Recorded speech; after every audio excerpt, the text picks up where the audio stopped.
Welcome everyone to the second Sammies Summer Series of the year. Thank you all for joining us today.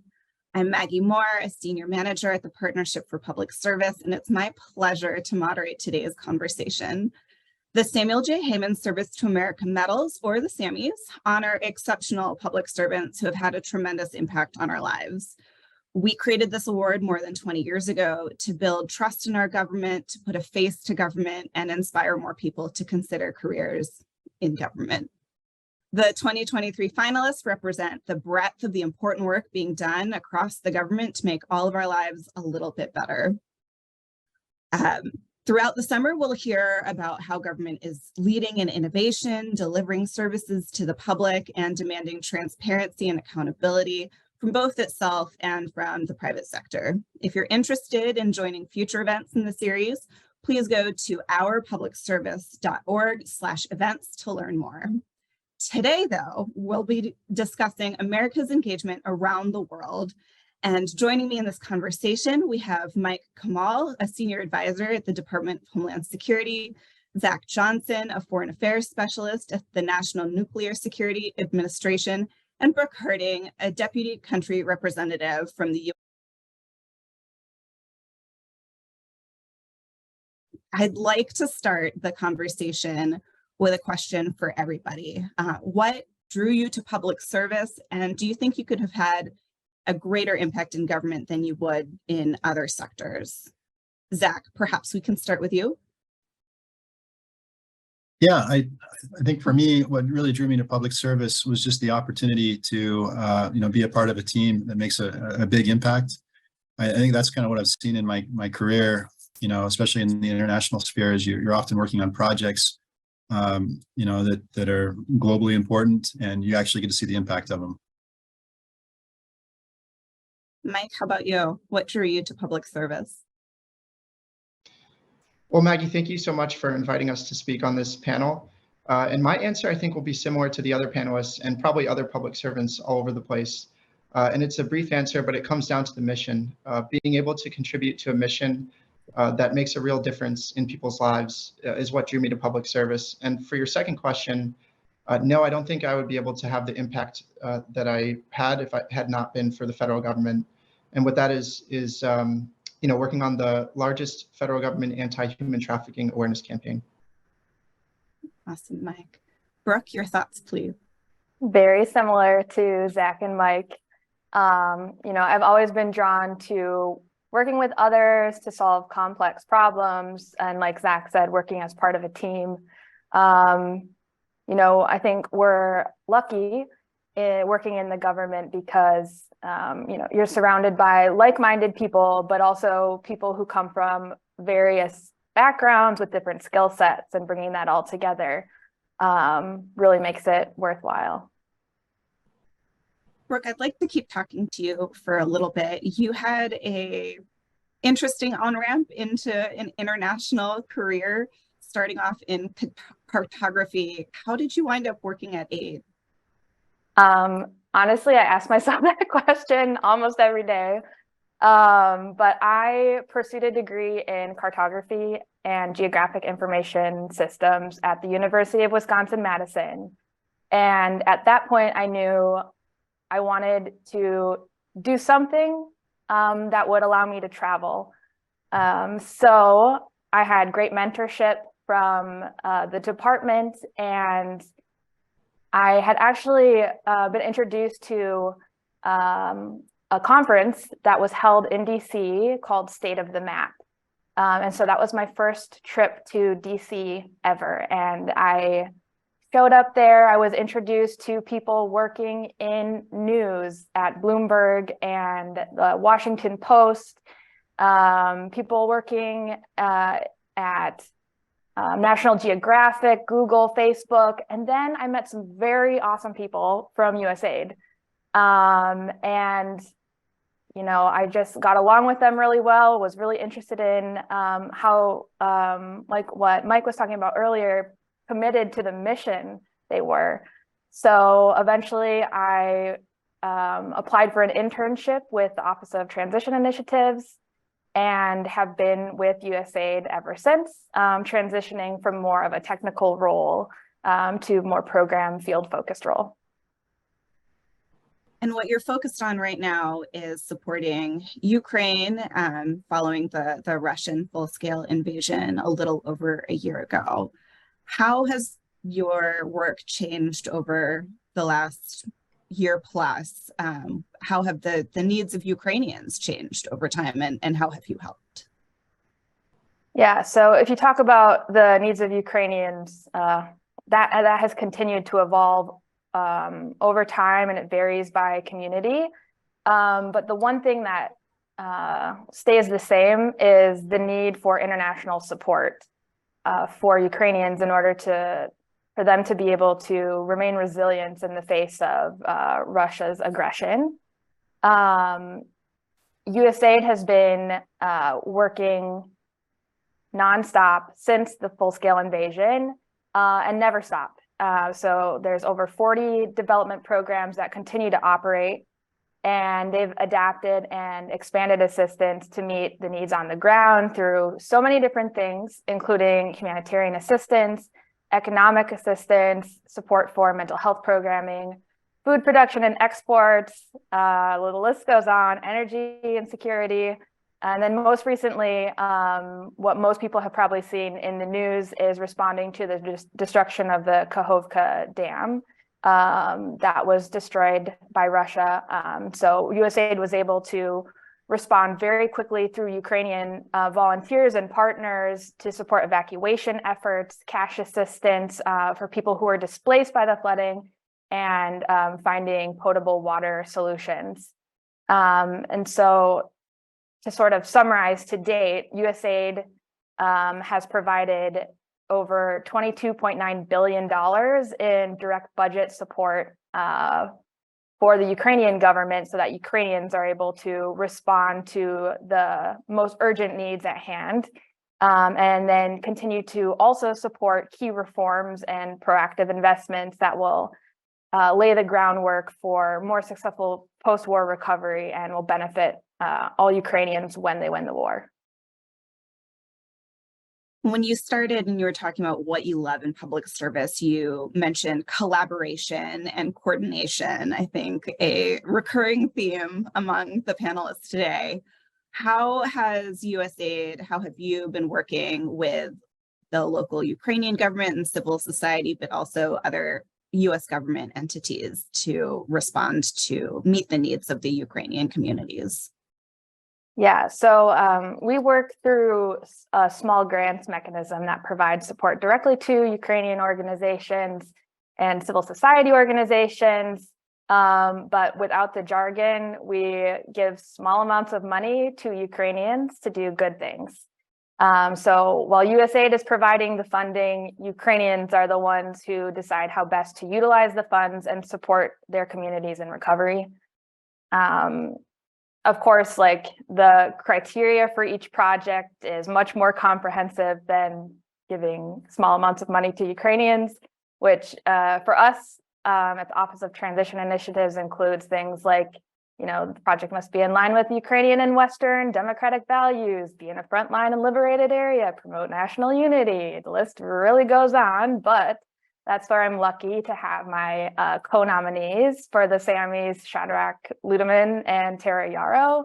And most importantly, our Chief of Party, Erica Birkenpass, and our team of nearly 100 intelligent, motivated, and wonderful Ukrainians. And so the coordination, you know, is a burden really that everybody shares in the most positive way. It's, you know, having daily calls, emails, text on every single platform you can imagine, in-person meetings, site visits. And so that's, you know, typically how we work with our Ukrainian partners, but it's a huge team effort.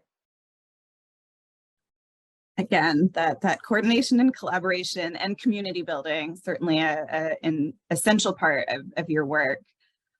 You mentioned the breadth of programming and how it is dependent on what Ukrainians actually want and need. Could you share just one of your favorite projects that you've supported during your time there? Maggie, this is like the most unfair question. We've had over 400 individual projects in the last year. And I know if I say one, I can't choose. It's like picking a favorite child or something, favorite pet animal. So I'll just sort of speak to some of the bigger numbers, I think, that shows sort of what the team has been able to accomplish, which includes moving over 42,000 Ukrainians to safety within Europe or safer parts of Ukraine, ensuring that the communities in the West were able to host and were supplied to host large numbers of people from occupied and frontline areas, supporting the creation and operation of 3 regional media centers for both international and Ukrainian journalists, and making sure that they were equipped with the right protective equipment like satellite phones, protective vests, helmets, engaging 19,000 Ukrainian volunteers to respond to urgent needs for displaced people, including housing, delivering food, hygiene supplies. And for our project specifically, that was to over 470,000 people across the country.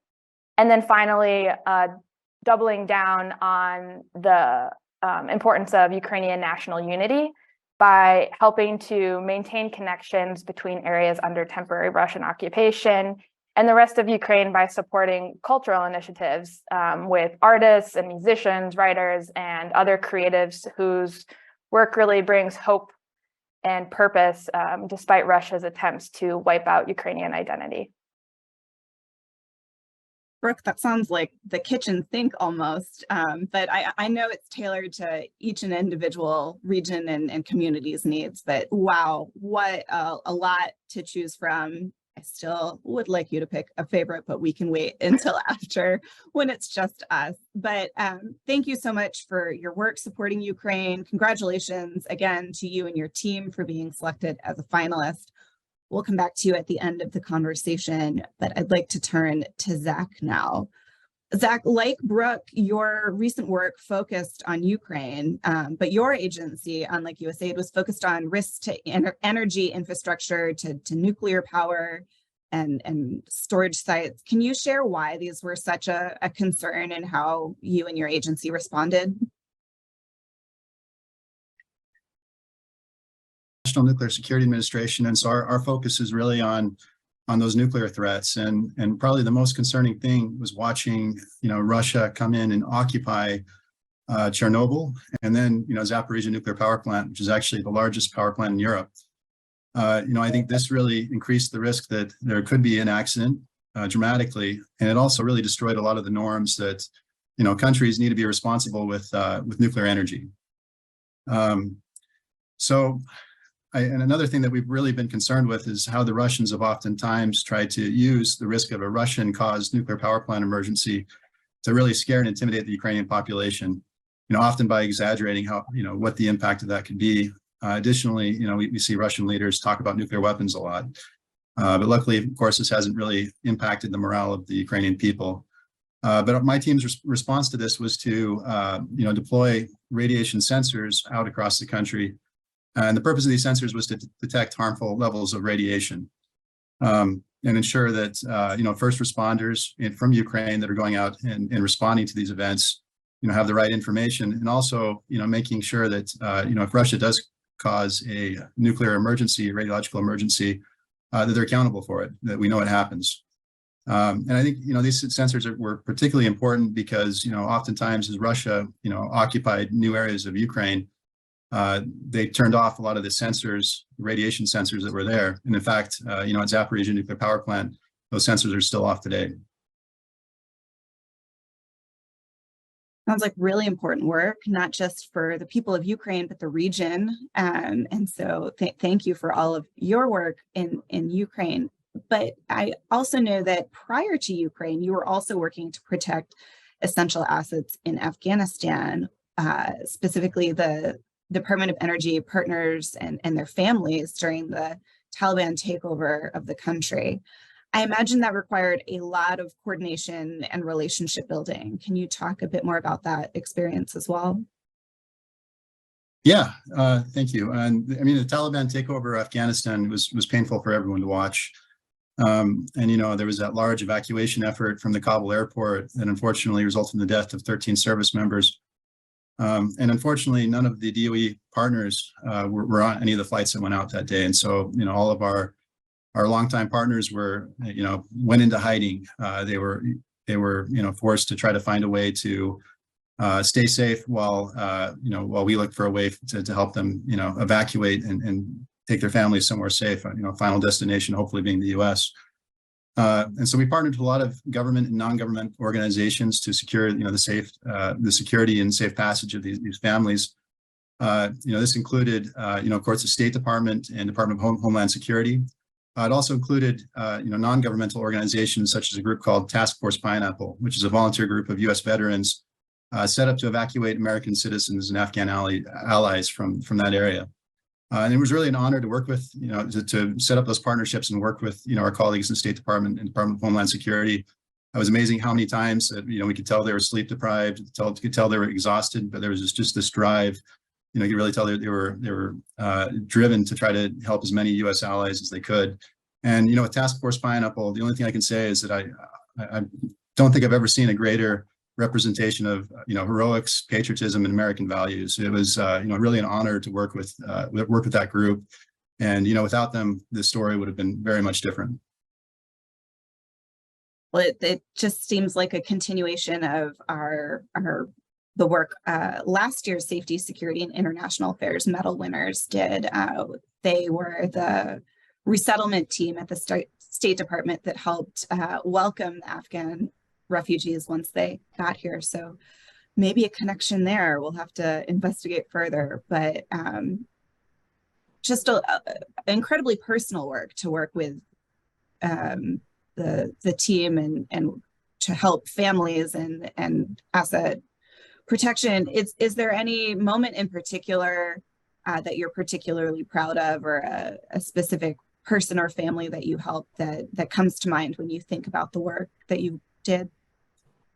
Yeah, I can really think of one for each Ukraine and Afghanistan. I think for Ukraine, you know, shortly after the invasion began, you know, we had a team from National Nuclear Security Administration that got together and, you know, deployed out to Eastern Europe very quickly to get these radiation monitoring sensors ready.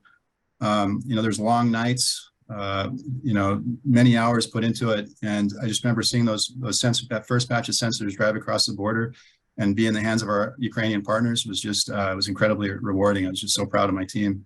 And in Afghanistan, you know, the thing that stands out was one family that I worked, or one individual that I worked with extensively before, you know, before the takeover. You know, was well known from across our program. This individual was a minority. He was a Hazara, and so, you know, he was a big target for the Taliban, particularly since he was in a position of authority when they took over.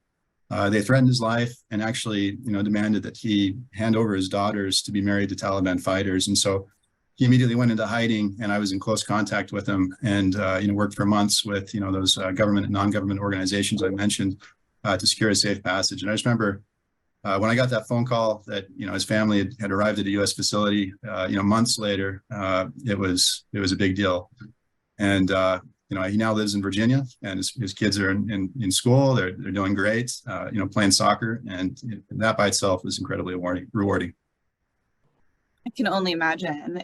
It's wonderful to know the sort of scope and scale of your work, but the direct and individual impact is so important and meaningful as well. Zach, you're currently overseas. We're talking about Ukraine and Afghanistan and work that takes you around the world. But going back to the beginning, you're from a small town in Alaska. How did you end up working in nuclear security and traveling around the world? Yeah, so I did grow up, spent most of my childhood in a small bush town in Alaska. There weren't any roads you had to fly in, and but it was a, you know, pretty comfortable community there. I think how I got interested in these things is during college. I took a couple of years off to do volunteer work. It was actually, you know, did it overseas in Europe, and you know, funny enough, the first volunteer team I worked with, there was two Russians and one Ukrainian, and I had a pretty quick crash course on Russian language. But I think, you know, during that time as a volunteer, I worked with a lot of refugees from all over the world. And, you know, for guy from a small town in Alaska. It was really eye-opening. And I remember, immediately when I came home, just kind of shifted everything in my life. And, shortly after that, I heard somebody give a great speech about non-proliferation. And a couple of years later, I was working with them, in the Department of Defense working on nuclear security overseas. So I'd say, probably for me, the big thing was just volunteer. So if I recommended anything to anyone, it'd be, take some time, volunteer, get to know yourself and the world a little bit better.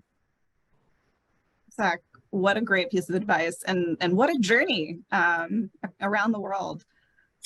Thank you again. Congratulations on being a finalist, and we'll move to chat a bit more with Mike now. Mike, you're the youngest finalist this year. How do you think you've been able to make such a big impact so early on in your professional career? Well, thank you, Maggie. There's a couple pieces of advice that I would give that I think were helpful for me, and then I think would be helpful for other young leaders out there. One of the first things is attitude. When we're first starting a job or an internship, it's critically important to have a good attitude about everything, especially when early on in our federal careers, even the seasoned federal employees know this, there's always red tape and there's work that might not be so glamorous, but it's critically important for the mission of what we're trying to do. So it might be tempting to complain or, to have a bad attitude, but don't have a good attitude. The leadership, they take notice about those things, and it really does help you progress. The other thing I think that is even more so important that I probably had a little bit of issues with was confidence early on. As young leaders, we have this thing called imposter syndrome, I think it's called, where we tell ourselves, I'm not experienced, or I don't know how to do that, or, I could never get there. But those are things that we tell ourselves that actually limit our progress. If we don't believe in ourselves, then how are the people around us going to believe in us either? So having a lot of confidence and also being willing to take risks. It's okay to make mistakes. You can actually learn from those mistakes. And I've made a ton of mistakes, over the years. And I think it's actually contributed to why our program has been so successful.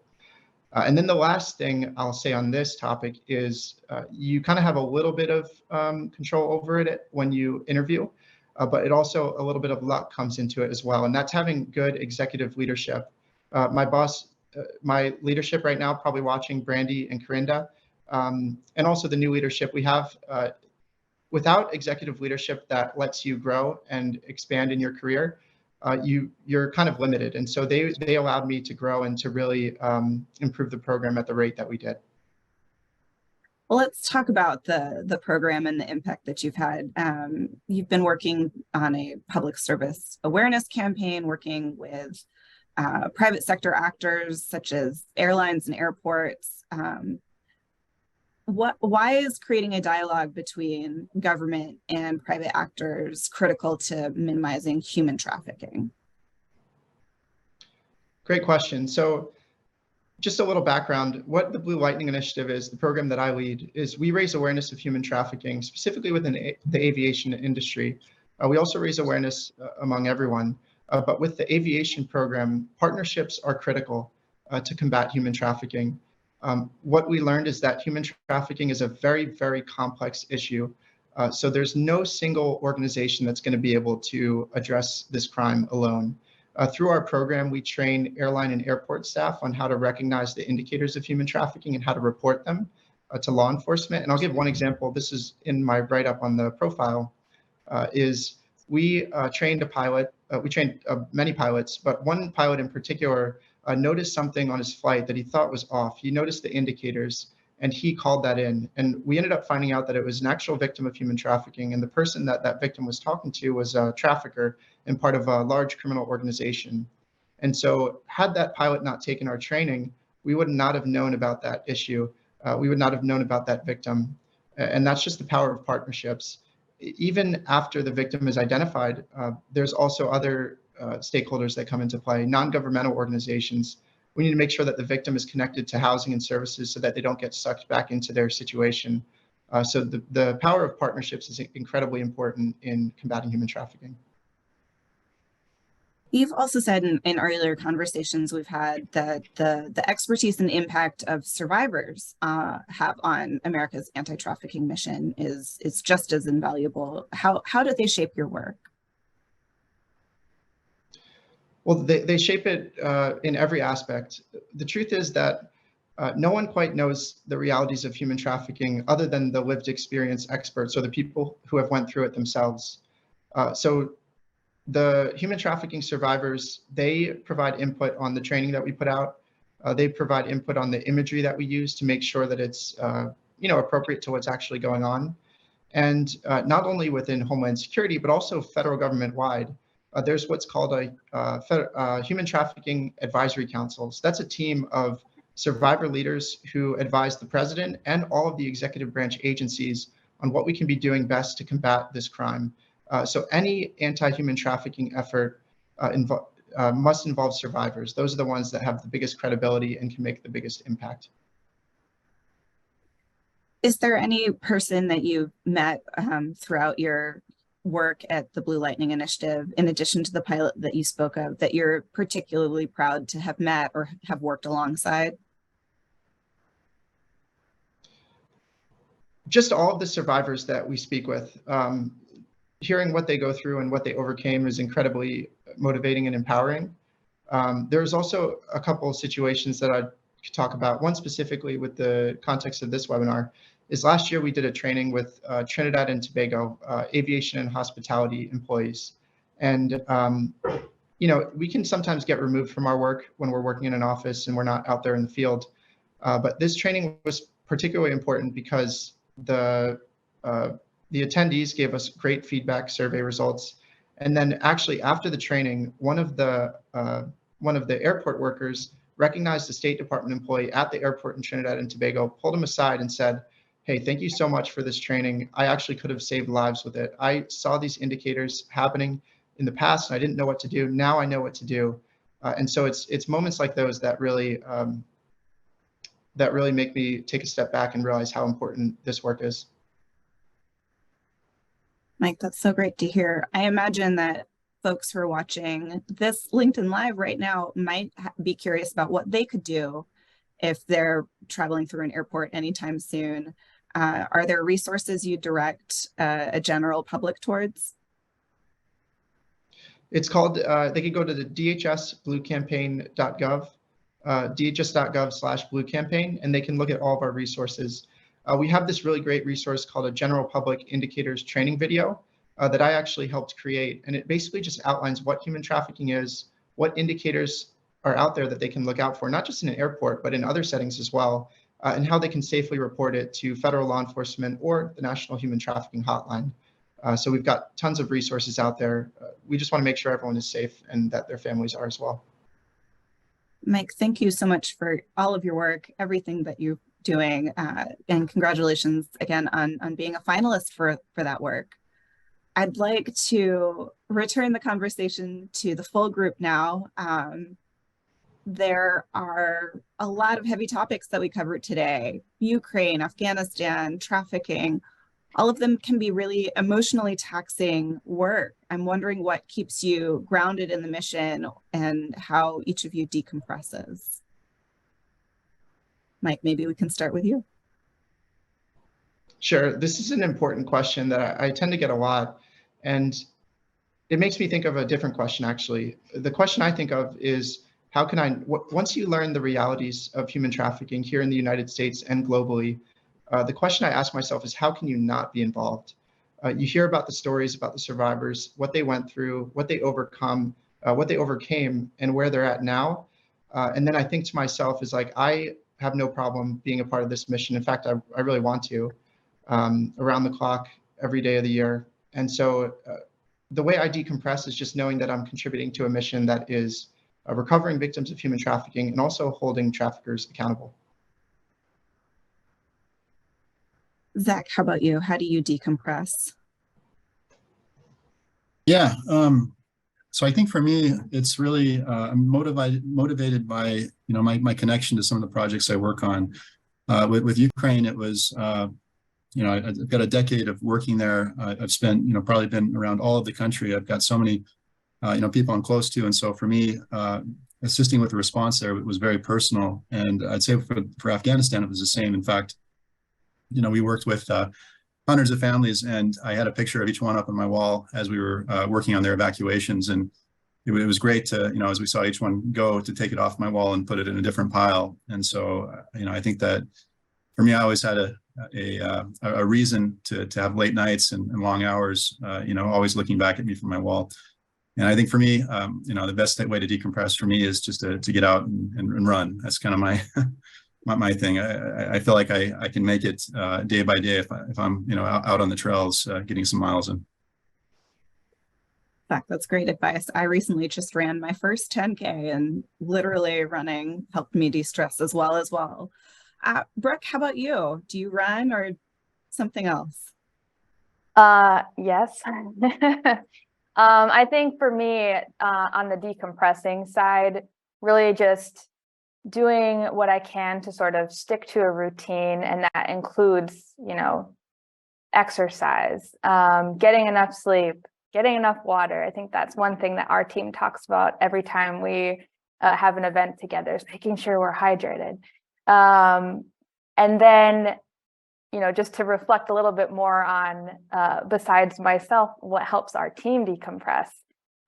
We have been lucky to be able to get together everyone a few times in the last year. And karaoke is the big one for us. So really letting it all out on the stage or on the dance floor, and then knowing that, the next day we'll be, back to work, working towards the same mission.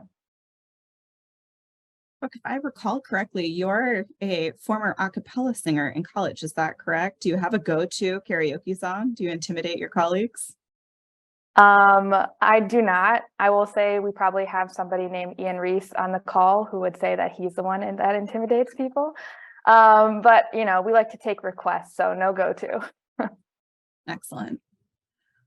Well, I have one more question that I'd like to put to the group, which is, especially Brooke and Mike, being on the early end of your career, I'm wondering, there's so many, myself included, who thought of careers in the U.S. government and in international sectors being focused on State Department and the military, and that was sort of the aperture that I was aware of before graduating college.